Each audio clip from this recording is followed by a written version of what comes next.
नमस्कार ओडिशा। आज होची फेब्रुआरी मास 4 तारिख बुधवार। आज दिन जाकर गुरुत्वपूर्ण खबर उपरे आसंतु नजर पकाइबा। भिडियोटी को शेष पर्यंत देखंतु। मात्र किछि समय मध्य जानि परिबे आज दिनर संपूर्ण खबर। ता पूर्व चैनल नुआ थिले चैनल को सब्सक्राइब करी पाखरे थिया बेल आइकन को ऑन करी रखंतु। परवर्ती खबर शुभारंभ हैला मुख्यमंत्री कन्या विवाह योजना। 201 कन्या को बैंक खाता को गला सहायता राशि। शुभारंभ हैला मुख्यमंत्री कन्या विवाह योजना। आज गंजाम जिला तारातारिणी पीठरू मुख्यमंत्री मोहन चरण माझी शुभारंभ करिसेंते। एही समय रे विवाह मंडप रे प्राय 200 बर कन्या को सामूहिक विवाह करा जायछि।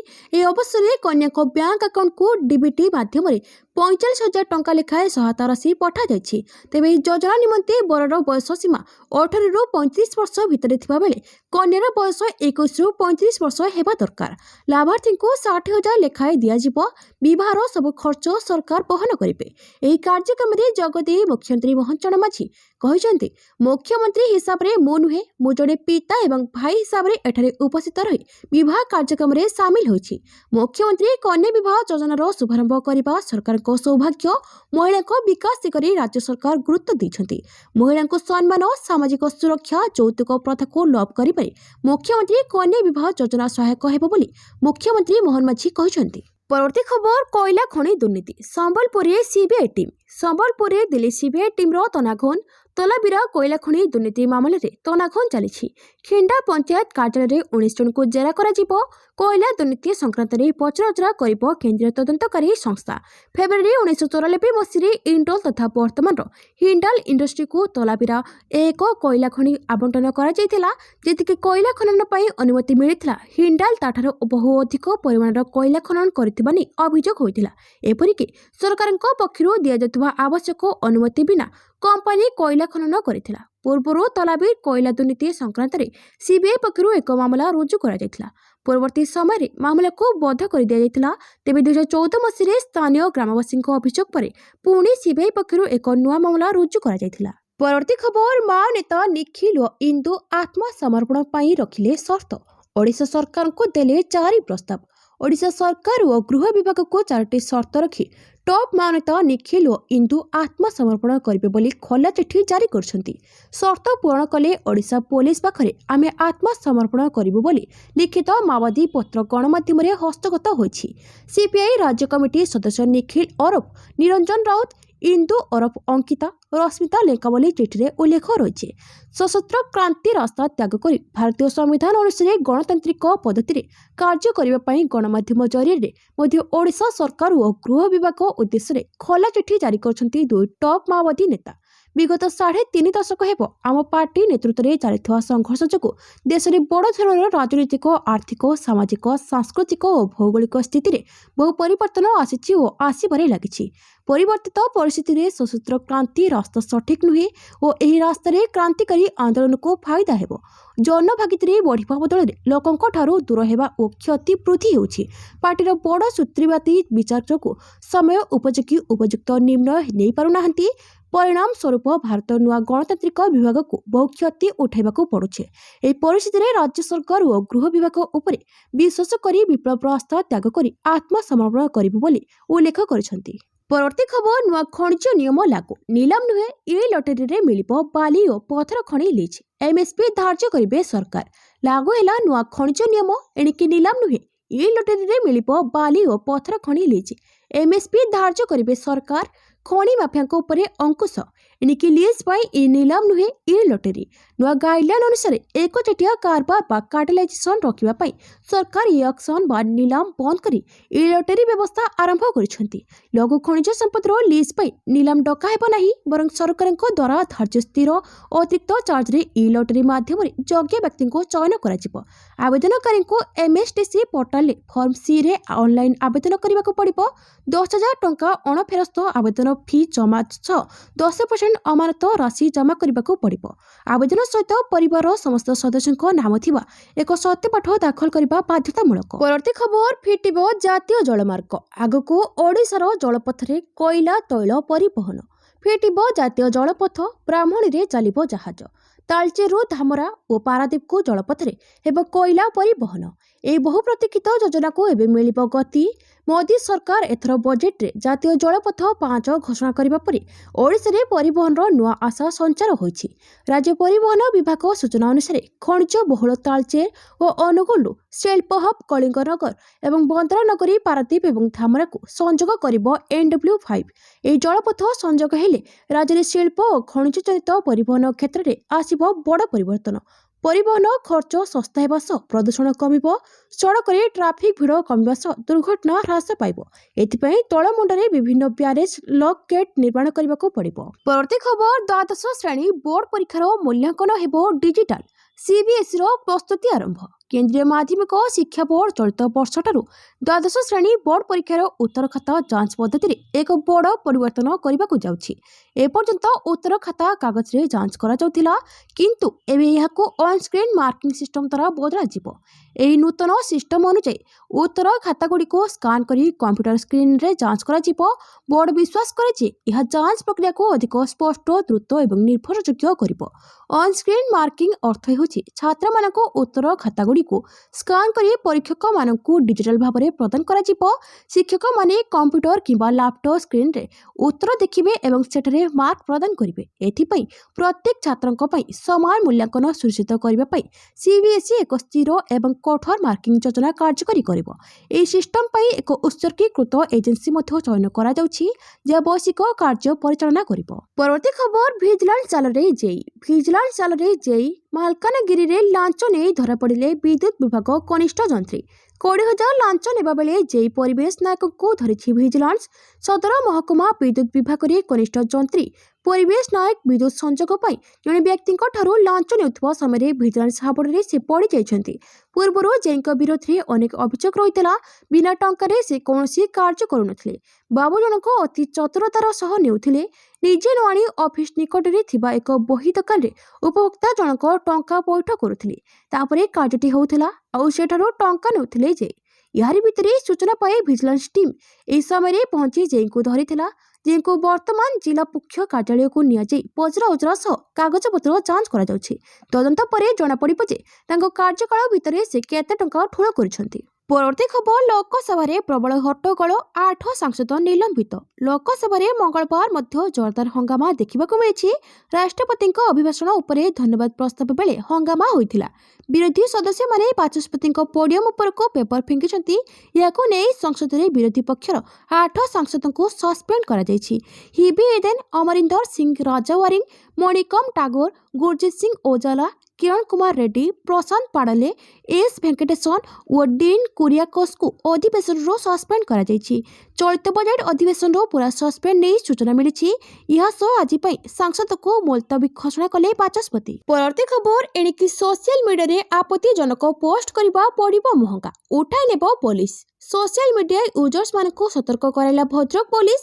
ଯଦି କେହି ବି ସୋସିଆଲ ମିଡିଆରେ ଆପତ୍ତିଜନକ ଭିଡିଓ, ଅଡିଓ କିମ୍ବା ସାମ୍ପ୍ରଦାୟିକ ସଦ୍ଭାବନା କ୍ଷୁଣ୍ଣ ହେଲା ଭଳି ମନ୍ତବ୍ୟ ପୋଷ୍ଟ କରନ୍ତି, ତେବେ ଯେକୌଣସି ସମୟରେ ଗିରଫ କରିବ ଭଦ୍ରକ ପୋଲିସ ବୋଲି ଆଜି ଜିଲ୍ଲା ପୋଲିସ ପକ୍ଷରୁ ଆଡଭାଇଜରି ଜାରି ହୋଇଛି।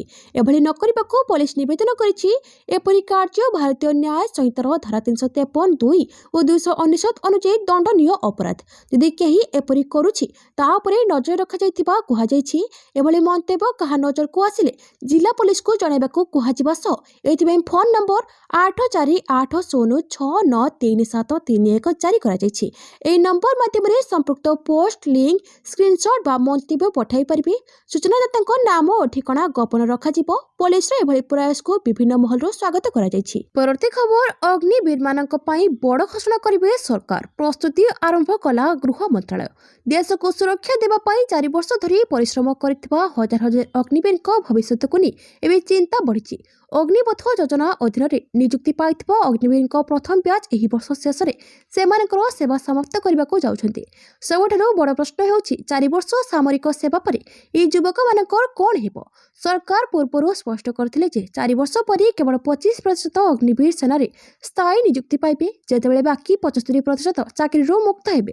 ବର୍ତ୍ତମାନ ଅବସର ପାଖେଇ ଆସିବା ସହିତ ଏହି ଯୁବକମାନଙ୍କ ନିଯୁକ୍ତି ଏବଂ ଭବିଷ୍ୟତ ସମ୍ପର୍କରେ ଚର୍ଚ୍ଚା ବୃଦ୍ଧି ପାଇଛି।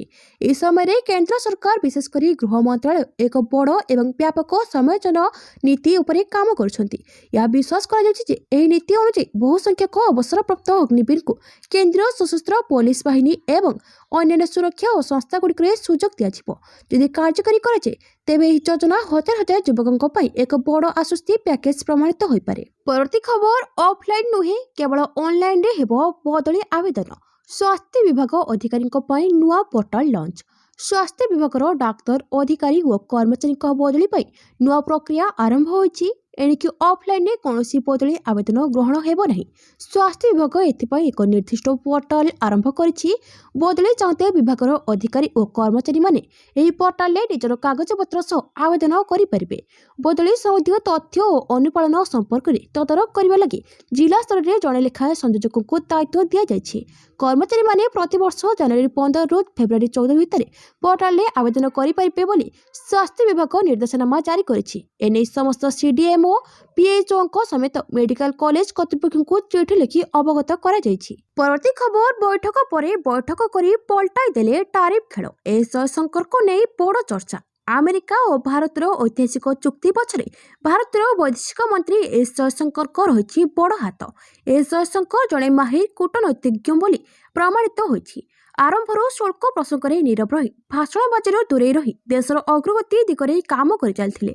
ଆଉ ଏବେ ବୈଠକ ଓ ଆଲୋଚନା ମାଧ୍ୟମରେ ଭାରତ ଆମେରିକା ସମ୍ପର୍କକୁ ପୁଣି ଥରେ ଟ୍ରାକକୁ ଫେରାଇ ଆଣିଛନ୍ତି। ଫଳସ୍ୱରୂପ ଆମେରିକା ଭାରତୀୟ ସାମଗ୍ରୀ ଉପରେ ଶୁଳ୍କକୁ 50%ରୁ 18%କୁ ହ୍ରାସ କରିଛି। ଆସନ୍ତୁ ସରଳ ଭାଷାରେ ବୁଝିବା, ଜୟଶଙ୍କରଙ୍କ ଚତୁର କୂଟନୀତି କିପରି ଏହି ସଫଳତା ହାସଲ କରିଛି। 2025 ମସିହାରେ ଆମେରିକା ରାଷ୍ଟ୍ରପତି ଡୋନାଲ୍ଡ ଟ୍ରମ୍ପ ଭାରତ ଉପରେ ଭାରି ଶୁଳ୍କ ଲାଗୁ କରିଥିଲେ। ଆମେରିକା ଦାବି କରିଥିଲା ଯେ ଭାରତ ରୁଷଠାରୁ ଅତ୍ୟଧିକ ତେଲ କିଣୁଛି, ଯାହା ୟୁକ୍ରେନ ଯୁଦ୍ଧରେ ରୁଷକୁ ସାହାଯ୍ୟ କରୁଥିଲା। ତେଣୁ ଆମେରିକା ଭାରତୀୟ ସାମଗ୍ରୀ ଉପରେ 25% ମୂଳ ଶୁଳ୍କ ଏବଂ ଅତିରିକ୍ତ 25% ଶୁଳ୍କ ଲାଗୁ କରିଥିଲା, ଯାହା ମୋଟ 50% ଥିଲା। ଏହା ଭାରତୀୟ ରପ୍ତାନିକାରୀଙ୍କୁ ବହୁତ କ୍ଷତି ପହଞ୍ଚାଇଥିଲା। ଇସ୍ପାତ, ଆଲୁମିନିୟମ, ବୟନଶିଳ୍ପ ଏବଂ ଅନ୍ୟାନ୍ୟ ସାମଗ୍ରୀ ମହଙ୍ଗା ହୋଇଗଲା, ଯାହା ଆମେରିକା ସହିତ ଭାରତର ବାଣିଜ୍ୟକୁ ପ୍ରଭାବିତ କଲା। ତଥାପି କୂଟନୈତିଜ୍ଞ ପ୍ରବୀଣ ଏସ୍ ଜୟଶଙ୍କର ଏହାକୁ ଏକ ଚ୍ୟାଲେଞ୍ଜ ଭାବରେ ଗ୍ରହଣ କଲେ ଏବଂ କୂଟନୈତିକ ପ୍ରୟାସରେ ଦାୟିତ୍ୱ ନେଲେ। ପରବର୍ତ୍ତୀ ଖବର, T20 ବିଶ୍ୱକପ୍ ପାଇଁ ଶ୍ରୀଲଙ୍କା ଦଳ ଘୋଷଣା। T20 ବିଶ୍ୱକପ୍ 2026 ପାଇଁ ଦଳ ଘୋଷଣା କରିଛି Sri Lanka cricket board. Allrounder ଦାସନ ସାନକାଙ୍କ ଅଧିନାୟକତ୍ୱରେ Kamindu ମେଣ୍ଡିସଙ୍କୁ ଏହି ଦଳରେ ସାମିଲ କରାଯାଇଛି। ବହୁତ ଦିନ ଧରି ଫର୍ମରେ ନଥିବା ଷ୍ଟାର ଖେଳାଳି ଧନଞ୍ଜୟ ଡି ସିଲଭାଙ୍କୁ ବାଦ୍ ଦିଆଯାଇଛି। ତାଙ୍କ ସ୍ଥାନରେ କାମିନ୍ଦୁ ମେଣ୍ଡିସଙ୍କୁ ଦଳରେ ସାମିଲ କରାଯାଇଛି। ଶ୍ରୀଲଙ୍କା ଭାରତ ସହିତ 2026 T20 ବିଶ୍ୱକପ୍ ସହ ଆୟୋଜନ କରୁଛି। ଏହି ଟୁର୍ଣ୍ଣାମେଣ୍ଟ ଫେବୃଆରୀ 7 ତାରିଖରେ ଆରମ୍ଭ ହେବ। ଶ୍ରୀଲଙ୍କାର ପ୍ରଥମ ମ୍ୟାଚ୍ ଫେବୃଆରୀ 8 ତାରିଖରେ ହେବ। ଶ୍ରୀଲଙ୍କା 2014ରେ ଫାଇନାଲରେ ଭାରତକୁ ପରାସ୍ତ କରି ତାର ଏକମାତ୍ର T20 ବିଶ୍ୱକପ୍ ଟାଇଟଲ ଜିତିଥିଲା। ପରବର୍ତ୍ତୀ ଖବର, ଭାରତ ଉପରେ ଆମେରିକାର ଟାରିଫ ହ୍ରାସ ପରେ ସେୟାର ବଜାରରେ ଉତ୍ସାହ। ସେନ୍ସେକ୍ସ 3656 ପଏଣ୍ଟକୁ ବୃଦ୍ଧି। ଭାରତ ଏବଂ ଯୁକ୍ତରାଷ୍ଟ୍ର ଏକ ଗୁରୁତ୍ୱପୂର୍ଣ୍ଣ ବାଣିଜ୍ୟ ଚୁକ୍ତିନାମା ଘୋଷଣା କରିବା ସହିତ ସେନ୍ସେକ୍ସ ଏବଂ ନିଫ୍ଟି ଏକ ଦୃଢ଼ ସକାରାତ୍ମକ ନୋଟରେ ଖୋଲିଥିଲା। 30 ସେୟାର ବିଶିଷ୍ଟ BSE ସେନ୍ସେକ୍ସ ସୂଚକାଙ୍କ 3656.74 ପଏଣ୍ଟ କିମ୍ବା 4.48% ବୃଦ୍ଧି ପାଇ 85,323.20ରେ ବନ୍ଦ ହୋଇଥିଲା। ସେପରି NSE ନିଫ୍ଟି 50 1219.65 ପଏଣ୍ଟ କିମ୍ବା 4.86% ବୃଦ୍ଧି ପାଇ 26,308.05ରେ ଖୋଲିଥିଲା। ପରବର୍ତ୍ତୀ ଖବର, ଚିକେନ ନେକକୁ ସୁରକ୍ଷିତ କରିବ ଭାରତ। ଭୂତଳ ଟ୍ରେନ୍ ଚଳାଇବାକୁ ଯୋଜନା। ଭାଙ୍ଗିବ ବାଂଲାଦେଶର ମୁହଁ ଫୁଟାଣି। ଚୀନ ଓ ପାକିସ୍ତାନ କୋଳରେ ବସିଥିବା ବାଂଲାଦେଶକୁ ଶିକ୍ଷା ଦେବାକୁ ଭାରତ ପ୍ରସ୍ତୁତ ହୋଇଛି। ଚିକେନ ନେକ୍ ପର୍ଯ୍ୟନ୍ତ ଏକ ଭୂତଳ ଟ୍ରେନ୍ ଚଳାଇବାକୁ ଭାରତ ଯୋଜନା କରୁଛି, ଯେଉଁଠାରୁ ବାଂଲାଦେଶ ପ୍ରଧାନମନ୍ତ୍ରୀ ମହମ୍ମଦ ୟୁନୁସ ଭାରତକୁ ଧମକ ଦେଉଥିଲେ।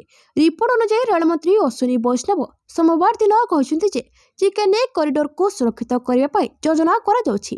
ଏଥିପାଇଁ ନେପାଳ, ଭୁଟାନ ଓ ବାଂଲାଦେଶ ସୀମାନ୍ତରେ ପ୍ରାୟ 40 କିଲୋମିଟର ଅଞ୍ଚଳ ଦେଇ ରେଳ ଟ୍ରାକ୍ ବିଛାଇବାକୁ ଯୋଜନା କରାଯାଉଛି। ଅଶ୍ୱିନୀ ବୈଷ୍ଣବ ଆହୁରି କହିଛନ୍ତି, ବଜେଟ୍ରେ ଏହି ଅଞ୍ଚଳ ଏବଂ ଦେଶର ଅନ୍ୟାନ୍ୟ ଅଞ୍ଚଳ ମଧ୍ୟରେ ରେଳ ସଂଯୋଗକୁ 4ଟି ଟ୍ରାକ୍ରେ ବିସ୍ତାର କରିବାର ପ୍ରସ୍ତାବ ଦିଆଯାଇଛି, ଯାହା ଏକ ଦୀର୍ଘକାଳୀନ ଆବଶ୍ୟକତାକୁ ପୂରଣ କରୁଛି। ଉତ୍ତର ପୂର୍ବ ସୀମାନ୍ତ ରେଳବାଇର GM ଚେତନ ଶ୍ରୀବାସ୍ତବ କହିଛନ୍ତି, ବଙ୍ଗଳା ମଧ୍ୟରେ 3 ମାଇଲ ହାଟରୁ ରଙ୍ଗପାଣି ଷ୍ଟେସନ ପର୍ଯ୍ୟନ୍ତ ଭୂତଳ ଟ୍ରାକ୍ ନିର୍ମାଣ କରାଯିବ। ପରବର୍ତ୍ତୀ ଖବର, ହ୍ୱାଟ୍ସଆପ୍ ଓ ମେଟାକୁ ସୁପ୍ରିମକୋର୍ଟଙ୍କ ସ୍ପଷ୍ଟ ବାର୍ତ୍ତା। ନିୟମ ମାନ, ନହେଲେ ଭାରତ ଛାଡ଼ିଦିଅ। Supreme court social media platform WhatsApp एवं यार मूल कंपनी मेटा को कड़ा भर्सना करछंती। मंगलवार सुप्रीमकोर्ट रे व्हाट्सएप 2021 गोपनीयता नीति उपरे एक शुणाणी होइथिला। आरंभ रे केंद्र सरकार को प्रतिनिधित्व करुवा सॉलिसिटर जनरल तुषार मेहता जुक्ति देइथिले जे व्हाट्सएप रो गोपनीयता नीति शोषणकारी कारण यह केवल व्यवहारकारी तथ्य शेयर करे नहीं बरं यह वाणिज्यिक उद्देश्य व्यवहार करे। मुख्य विचारपति सूर्यकांत तीव्र प्रतिक्रिया दी कहते जदि आपण आमर संविधान को पालन करें ना तेरे भारत छाड़ी दिंतु आमे कौनसी नागरिकों गोपनीयता को विपद में पकड़ा देवु नहीं। सुप्रीमकोर्टर शुणाणी समय मुख्य विचारपति सूर्यकांत व्हाट्सएप एवं मेटा को स्पष्ट निर्देश देते से यूजर्स को डाटा शेयर कर सत्यपाठ दाखल करूँ। कोर्ट कहते भारतीय नागरिकों अधिकार सहित कौन प्रकार सालिस ग्रहणीय नुहे। खंडपीठ यह स्पष्ट करदि कंपनी गुड़िक संपर्क में स्पष्ट और लिखित प्रतिश्रुति प्रदान कर विफल हुंती तेबे सेमानकर आवेदन खारज हो पारे। परवर्ती खबर रूसठू तेल न किणवा भारत पई पड़िबो महंगा। दीर्घ दिन अनिश्चितता और वाणिज्य चाप भितर भारत और अमेरिका शेष में एक ऐतिहासिक वाणिज्य चुक्ति उपर सहमत होइछंती। अमेरिका हठात भारत उपर लागुथिबा 50% शुल्क को 18% ह्रास करिछि। एही चुक्ति रे खुशी होई प्रधानमंत्री मोदी ट्रम्प को धन्यवाद जणाइछंती। अमेरिका दाबी करछि जे भारत रूसठू तेल किणवा बंद करिबा परे एही बड़ चुक्ति होइछि। तेबे एठारे बड़ प्रश्न उठुछि भारत को रूसरु तेल बंद करिबा पई कोन भारी मूल्य देबाको पड़िबो। यदि भारत अमेरिकीय तेल किणव तेबे यार मूल्य केते रहिबो। रिपोर्ट अनुसार अमेरिका भारतीय रप्तानी उपर 25% शुल्क को 18% ह्रास करिछि। प्रधानमंत्री मोदी और राष्ट्रपति डोनाल्ड ट्रम्प मध्य सीधासलख आलोचना पर यह संभव हो पारिछि। एही चुक्ति रे रूसठू तैल क्रय बंद करिबा एवं अमेरिकार शक्ति उत्पाद क्रय वृद्धि करने को सहमति होइछि। एबे सुधा रूसर तेल भारत पई सस्ता रही आसिछि। 2024 मसीह भारतर मोट औषधित तैल आमदानी 36% रूसरु आसीथिला जहाँ प्रतिदिन 1.8 मिलियन ब्यारेल थिला। गत डिसेम्बर में जितेबाला रूस राष्ट्रपति व्लादिमीर पुतिन भारत गस्त करथिले से अमेरिकार चाप को बेखातिर करी भारत को निरंतर तैल जोगाण जारी रखिबार आश्वासन देथिले। किंतु एबे अमेरिका ठू भारत तेल किणवा डील पुतिन को भरोसा भांगी देबनी तो। परवर्ती खबर पुणी थरे खसिला सोना रूपा दर मिलिला बड़ आश्वस्ति। ग्राहकों बड़ आश्वस्ति लगातार कमिबारे लगी सोना दर। आज मार्केट खोलिया मात्रे सोना दर पुणी ह्रास पाई। 24 कैरेट सोना 1420 टंका ह्रास पाई 10 ग्राम पिछा 1,51,900 होइछि। गतकाली 24 कैरेट रे दाम 1,53,320 टंका रहितिला। सेपरि 22 कैरेट सोना दाम 1300 टंका ह्रास पाई। 22 कैरेट सोना 10 ग्राम पिछा 1,39,250 टंका रे पहुंचिछि। गतकाली यार दाम 1,40,550 टंका रहितिला। अन्यपटे रूपा किलो मध्य ह्रास पाई। आज 20,000 कमिछि रूपा दर। रूपा किलोग्राम पिछा 20,000 कमिबो परे या 2,80,000 पहुंचिछि। गतकाली रूपा किलो 3 लाख रहितिला। परवर्ती खबर एनडीए संसदीय बैठक में प्रधानमंत्री संबोधन कहले भारत सपक्ष में विश्व व्यवस्था मु कहिथिले जे विश्व व्यवस्था बदलिबो एबे यह भारत सपक्ष में। प्रधानमंत्री नरेंद्र मोदी एनडीए सांसद मानक बैठक में यह कहबा मात्रे समग्र हॉल भारत माता की जय एवं वंदे मातरम ध्वनि रे प्रकम्पित हो गला। भारत अमेरिका शुल्क चुक्ति पर अनुष्ठित एनडीए संसदीय बैठक में प्रधानमंत्री मोदी को माल्यार्पण पकाई स्वागत करा जायथिला। एनडीए सांसदों मध्य उत्साह खेली जायथिला। बैठक को संबोधन करी प्रधानमंत्री मोदी एनडीए सहयोगी मानकु कहिथिले जे एनडीए परिवार निर्वाचन पर निर्वाचन जीतिबारे लागिछि।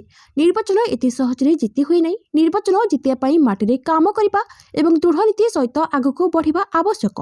एनडीए बैठक में प्रधानमंत्री कहछन्ती मु कहिथिले जे विश्व व्यवस्था परिवर्तन हेबो एवं एबे ताहा घटुछि। कोविड परठारु यह स्पष्ट होइछि। आज विश्व व्यवस्था भारत सपक्ष में। अमेरिका वाणिज्य चुक्ति एक सकारात्मक परिवेश सृष्टि करथिला। लोक माने समालोचना करथिले किंतु आमे धैर्य रखिलु से धैर्यर फल मिलिला। परवर्ती खबर आसंता 15 रे कोलंबो रे भारत पाकिस्तान मैच। आसंता 15 तारिख रे कोलंबो रे भारत पाकिस्तान मैच निर्धारित होइछि। एई मैच न खेलिबाकू पाकिस्तान सरकार घोषणा करछन्ते। एने बीसीसीआई घोषणा करछि जे 15 रे पाकिस्तान विपक्ष मैच खेलिबा लागि भारतीय दल 2 दिन पूर्व कोलंबो रे पहुंचिबो। मैच रेफरींग सह भारतीय अधिनायक सूर्य कुमार यादव पड़िया को टॉस पकेबाकू जिबे। तेबे टॉस पय जदि पाकिस्तान अधिनायक सलमान आगा न आसंते तेबे भारत को 2 पॉइंट देबार घोषणा करिवे मैच रेफरी। 2020 विश्वकप पूर्व घराई माटी रे ऑस्ट्रेलिया भली दल विपक्ष पाकिस्तान 3-0 20 श्रृंखला जीति। शेष 2टी T20 को पाकिस्तान 90 और 111 रन जीति। परवर्ती खबर U19 विश्वकप सेमिफाइनाल अफगानिस्तान को भेटिबो भारत। U19 विश्वकप 2026 एवं सबुठारु रोमांचकर पर्यायर पहुंची। टूर्नामेंटर द्वितीय सेमिफाइनाल बुधवार फेब्रुआरी 4 तारिख में अर्थात आज भारत एवं अफगानिस्तान मध्य खेल जीव। यह high voltage match Zimbabwe Harare स्थित हरारे स्पोर्ट्स क्लब रे अनुष्ठित हेबो, जेउठरे उभय दल फाइनल स्थान पाइबा लक्ष्य रखिबे। भारत U19 दल एपर्यंत यह टूर्नामेंट रे चमत्कार प्रदर्शन करिछि।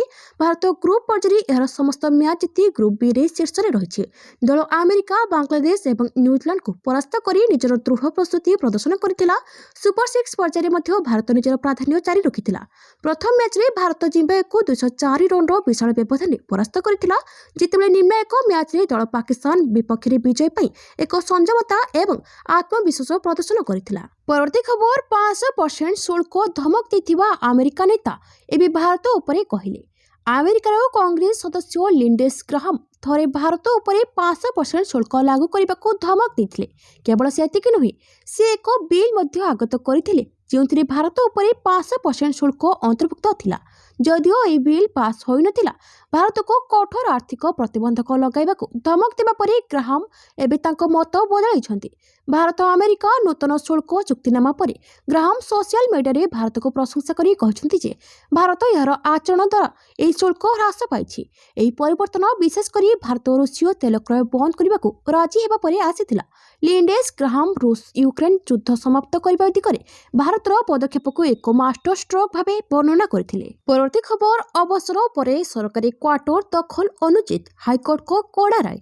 हाईकोर्ट को गुरुत्वपूर्ण राय, अवसर ग्रहण बा बदली परवर्ती काल में सरकारी कर्मचारी अनुमति प्राप्त अवधि पर क्वार्टर अख्तियार रखा अनुचित बोली हाईकोर्ट राय दैछन्ति।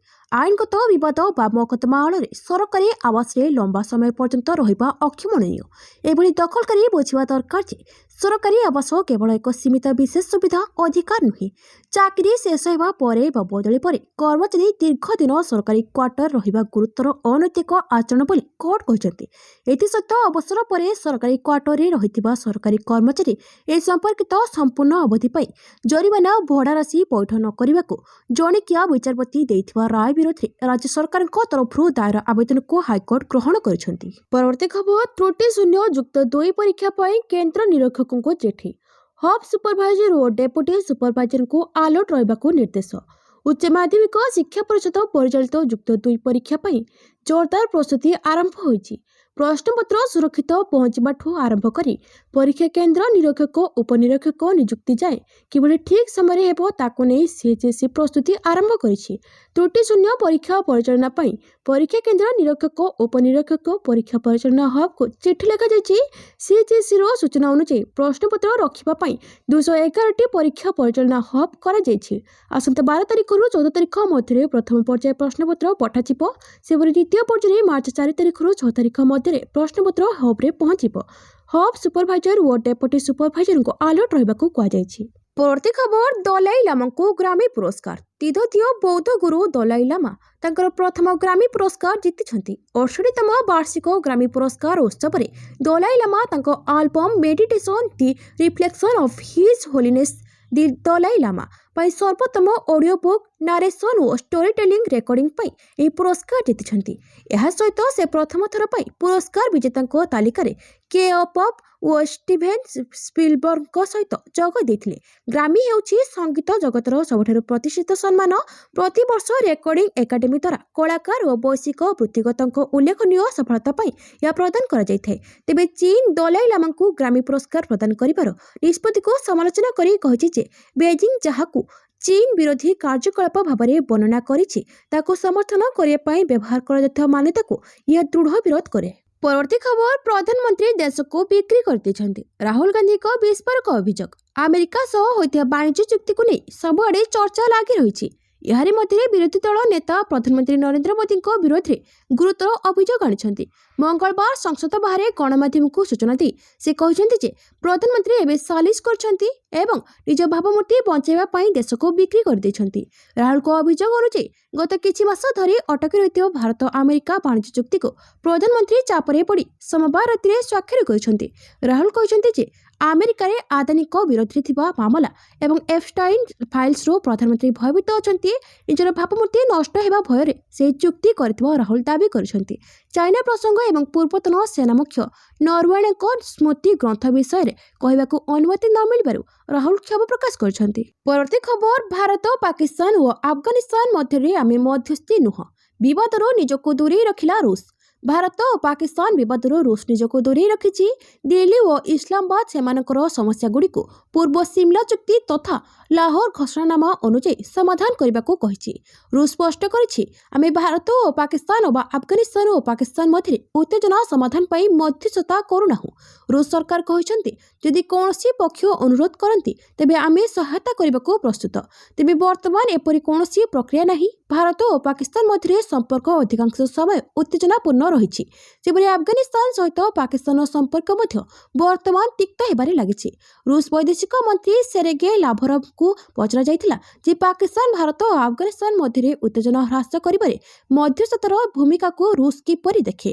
ଏହାର ଉତ୍ତରରେ ରୁଷ ବୈଦେଶିକ ମନ୍ତ୍ରଣାଳୟ କହିଛି, ରୁଷ ଏହି ଦେଶଗୁଡ଼ିକ ମଧ୍ୟରେ ମଧ୍ୟସ୍ଥତା ଭାବରେ କାର୍ଯ୍ୟ କରେ ନାହିଁ।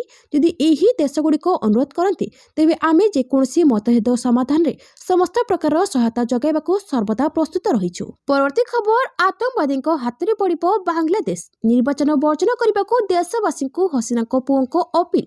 ପୂର୍ବତନ ବାଂଲାଦେଶ ପ୍ରଧାନମନ୍ତ୍ରୀ ଶେଖ୍ ହାସିନାଙ୍କ ପୁଅ ସଜିବ୍ ୱାଜେଦ ଜୟ ନିର୍ବାଚନ ବର୍ଜନ କରିବାକୁ ଜନସାଧାରଣଙ୍କୁ ନିବେଦନ କରିଛନ୍ତି। ସଜିବ୍ କହିଛନ୍ତି ଯେ ବାଂଲାଦେଶରେ ଫେବୃଆରୀ 12 ତାରିଖରେ ହେବାକୁ ଥିବା ସାଧାରଣ ନିର୍ବାଚନରେ ପକ୍ଷପାତିତା ଓ ଜାଲିଆତି ହେବା ସ୍ପଷ୍ଟ ଭାବରେ ଦୃଶ୍ୟମାନ ହେଉଛି।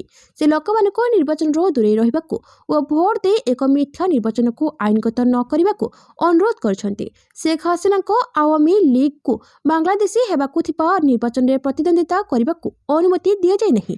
ଏହି ନିଷ୍ପତ୍ତି ଆୱାମୀ ଲିଗ୍ ନେତାଙ୍କ ଅସନ୍ତୋଷକୁ ବଢ଼ାଇ ଦେଇଛି। ପରବର୍ତ୍ତୀ ଖବର, ମସ୍କୋ ମାଷ୍ଟର ଷ୍ଟ୍ରୋକ୍, ସ୍ପେସ୍ ଏକ୍ସରେ XAIର ବିଲୟ।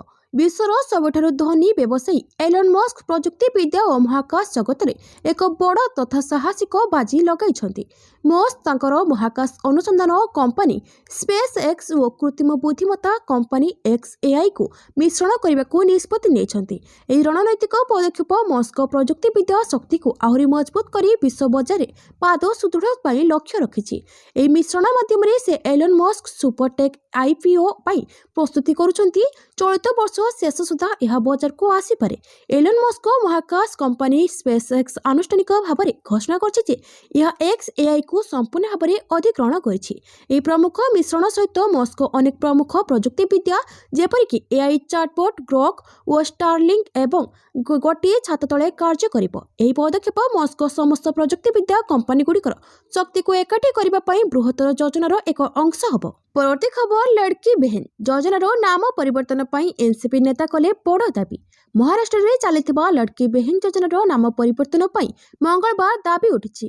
ଏନସିପି ନେତା ଅମଲ ମିଟକରୀ କହିଛନ୍ତି, ଅଜିତ ଦାଦା ମହିଳାମାନଙ୍କ ପ୍ରିୟ ଭାଇ ରହିଥିଲେ। ସେ ଯେତେବେଳେ ରାଜ୍ୟର ବିଭିନ୍ନ ଅଞ୍ଚଳ ଗସ୍ତ କରୁଥିଲେ, ମା ଭଉଣୀମାନେ ତାଙ୍କ ହାତରେ ରାକ୍ଷୀ ବାନ୍ଧି ସ୍ୱାଗତ କରୁଥିଲେ। ଏହା ଅଜିତ ଦାଦାଙ୍କ ପ୍ରତି ମା ଭଉଣୀଙ୍କ ଅତୁଟ ସ୍ନେହ ଏବଂ ଭଲ ପାଇବା ରହିଥିଲା। ଏନେଇ ଲଡ଼କି ବେହେନ୍ ଯୋଜନାର ନାମ ପରିବର୍ତ୍ତନ କରି ଅଜିତ ଦାଦାଙ୍କ ନାମରେ ନାମିତ କଲେ ଏହା ତାଙ୍କ ପ୍ରତି ପ୍ରକୃତ ଶ୍ରଦ୍ଧାଞ୍ଜଳି ହେବ। ଏନେଇ ଏନସିପି ନେତା ଅଜିତ ଦାଦା ଲଡ଼କି ବାହିନୀ ଯୋଜନା ନାମକରଣ କରିବାକୁ ଦେବେନ୍ଦ୍ର ସରକାରଙ୍କ ନିକଟରେ ଦାବି କରିଛନ୍ତି। ହେଲେ ରାଜ୍ୟ ସରକାରଙ୍କ ପକ୍ଷରୁ କୌଣସି ପ୍ରତିକ୍ରିୟା ଆସିନାହିଁ। ପରବର୍ତ୍ତୀ ଖବର, ବିମାନ ପରେ ହେଲିକପ୍ଟର ନିର୍ମାଣରେ ପ୍ରବେଶ କରିବ ଆଦାନୀ ଗ୍ରୁପ୍। ଏରୋସ୍ପେସ୍ ଏବଂ ଲିଓନାର୍ଡ କମ୍ପାନୀ ସହିତ ଚୁକ୍ତି ସ୍ୱାକ୍ଷରିତ। ଆଦାନୀ ପ୍ରତିରକ୍ଷା ଏବଂ ଏରୋସ୍ପେସ୍ ଭାରତରେ ଏକ ବ୍ୟାପକ ହେଲିକପ୍ଟର ନିର୍ମାଣ ଇକୋସିଷ୍ଟମ୍ ବିକଶିତ କରିବା ପାଇଁ ବିଶ୍ୱସ୍ତରୀୟ ଏରୋସ୍ପେସ୍ ପ୍ରମୁଖ ଲିଓନାର୍ଡ ସହିତ ଏକ ରଣନୈତିକ ସହଭାଗିତାରେ ପ୍ରବେଶ କରିଛି, ଯାହା ଦେଶର ପ୍ରତିରକ୍ଷା ଆତ୍ମନିର୍ଭରଶୀଳତାକୁ ସୁଦୃଢ଼ କରିବା ଦିଗରେ ଏକ ଗୁରୁତ୍ୱପୂର୍ଣ୍ଣ ପଦକ୍ଷେପ। ଭାରତୀୟ ସଶସ୍ତ୍ର ବାହିନୀର ବର୍ଦ୍ଧିତ ଆବଶ୍ୟକତା ପୂରଣ କରିବା ପାଇଁ ଭାରତରେ ହେଲିକପ୍ଟର ବିକାଶ, ନିର୍ମାଣ ଏବଂ ସ୍ଥାୟୀ କରିବା ପାଇଁ ଦୁଇ କମ୍ପାନୀ ଏକ ବୁଝାମଣାପତ୍ର ସ୍ୱାକ୍ଷର କରିଛନ୍ତି। ଏହି ସହଯୋଗ ଭାରତକୁ ହେଲିକପ୍ଟର ନିର୍ମାଣ ପାଇଁ ଭବିଷ୍ୟତର ବିଶ୍ୱ କେନ୍ଦ୍ର ଭାବରେ ସ୍ଥାନିତ କରିବ ବୋଲି ମଧ୍ୟ ଆଶା କରାଯାଉଛି। ପରବର୍ତ୍ତୀ ଖବର, ଅନ୍ତର୍ଜାତୀୟ ରାକେଟ୍ସ କ୍ରୀଡ଼ା ସମ୍ମିଳନୀ ପାଇଁ ଦିଲ୍ଲୀପ ମହାନ୍ତି ମନୋନୀତ। राज्य अन्यतम अग्रणी टेनिस और पिकल बॉल खेलाड़ी तथा प्रशासक दिलीप महांती को मिली बड़ दायित्व। अमेरिका फ्लोरिडार साडल ब्रुक रिसोर्ट ठारे फेब्रुआरी 13 रु 17 तारिख पर्यंत अनुष्ठित होगा अंतर्जातीय रैकेट सम्मेलन में दिलीप भारत प्रतिनिधित्व करेंगे। खेलाड़ी खेल प्रशासक तथा परिचालक होता दिलीप एवं पीटीआर भारतीय पिकल बॉल संघर प्रतियोगिता और विकास निर्देशक एवं ओडिशा पिकल बॉल संघर सभापति अछंती। दिलीप को सहित अन्यतम भारतीय सदस्य भावे आसाम पिकल बॉल संघर संपादिका नजनीन रेहमान सम्मेलन में भारत प्रतिनिधित्व करेंगे। परवर्ती खबर पश्चिम बंगर कोयला चोरा चालाण मामलें कोलकाता और दुर्गापुर समेत 10टी स्थान में ईडीर चढ़ाऊ। पश्चिम बंगे 10टी स्थान में ईडी चढ़ाऊ। प्रवर्तन निर्देशालय मंगलवार पश्चिम बंगर 10टी स्थान में चढ़ाऊ करिछि। बेआईन कोयला खनि और परिवहन अभियोग मनी लॉन्ड्रिंग तदंतर एक अंश भाव में प्रवर्तन निर्देशालय मंगलवार पश्चिम बंगर अनेक स्थान में चढ़ाऊ करिछि। अधिकारी माने कहते जे राज्य पुलिस अधिकारी मनोरंजन मंडल को घर समेत प्राय 10टी स्थान में मनी लॉन्ड्रिंग निवारण आईन अनुसार चढ़ाऊ करा जाउछि। एही तदंत केंद्रीय तदंतकारी संस्था द्वारा तदंत करा जाउथिबा अन्य एक कथित कोयला दुर्नीति भिन्न गत मासरे संस्था कोलकातार राजनैतिक परामर्शदाता संस्था आईपैक परिसर में चढ़ाऊ करथिला। अधिकारी माने कहिसेंति जे सद्यतम चढ़ाऊ रे किरण खान, शेख अख्तर, प्रवीर दत्त, मिर्जा एस बोइक एवं अन्य अनेक परिसर में चढ़ाऊ करा जायथिला। परवर्ती खबर आईपैक चढ़ाऊ मामलें सुप्रीम कोर्ट को शुणाणी स्थगित। सुप्रीम कोर्ट राजनैतिक परामर्शदाता संस्था आईपैक उपरे चढ़ाऊ मामलार शुणाणी फेब्रुआरी 10 तारिख पर्यंत स्थगित रखिछन्ति।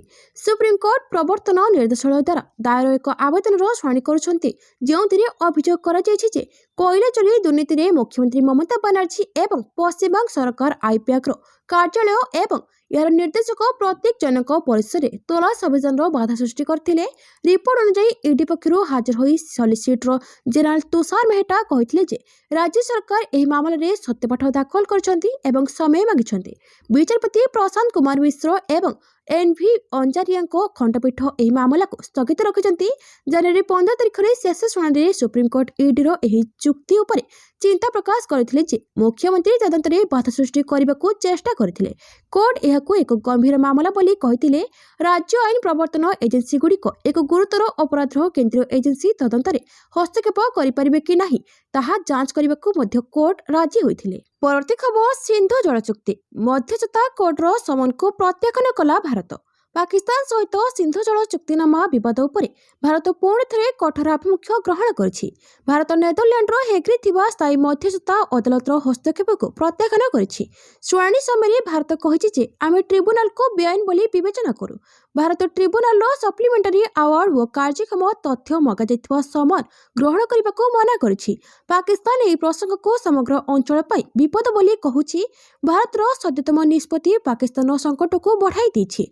हेग स्थित कोर्ट भारत को काश्मीर कृष्णगंगा और राटेले जलविद्युत प्रकल्परू संवेदनशील कार्यक्षम रेकर्ड तथा तथ्य प्रदान करबाकू समन जारी करथिला। भारत एही दाबी को प्रत्याख्यान करिछि और तथ्य प्रदान करबाकू मना करिछि।